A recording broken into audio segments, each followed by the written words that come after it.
আপনাদের মনে হইতে পারে যে আমি হাসতাছি কেন, আমি হঠাৎ হাসার কারণ আছে। আমি এমন একটা সুন্দর গল্প শুনছি যে মানুষ সে মানুষ অপছন্দ কেন করে, যে মানুষ ভালো লাগে না কেন, কেন ভালো লাগে এটা শুনছি। আমি একটা গল্প পড়ছি, গল্পটা কিন্তু ছোট, গল্পটা ছোট, কিন্তু এটাতে আমি আমার জীবনে ফার্স্ট গল্প মনে হয়। আমি এটা শুনি নাই, কিন্তু আপনারা মনে হয় শুনতে পারেন। আচ্ছা, গল্পটাকে একটু শেয়ার করি আপনাদের সাথে, না হলে মনে হয় আমার কলজা পেটে মরে যেতে পারে।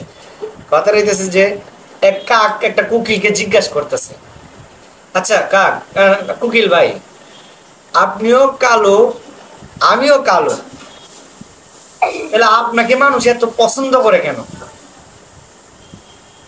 কাকে বলতেছে? কুকিলকে।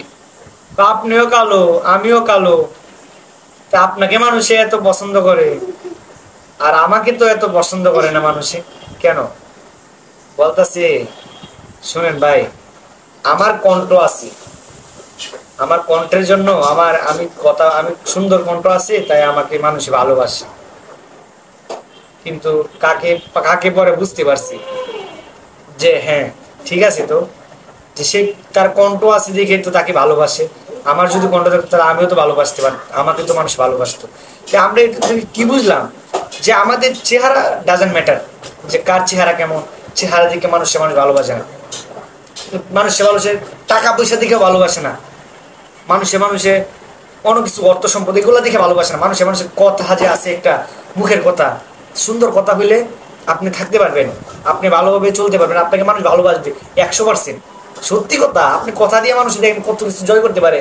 একটা কথা বাইরে গেলে মুখে দিয়া, এই কথা দিয়ে মানুষের সম্পর্ক নষ্ট করে যেতে পারে। একটা কথা দিয়া কত বন্ধুত্ব নষ্ট হইতেছে, একটা কথার মাধ্যমে কত স্বামী স্ত্রীর বিচ্ছেদ হইতেছে, একটা কথার মাধ্যমে কত কিছু হইতেছে। আর একটা কথা দিয়া কত সুন্দর সুন্দর কত মানুষের সাথে যাইতেছে, কত বিজনেস করতেছে, কত টাকা ইনভেস্ট করতেছে।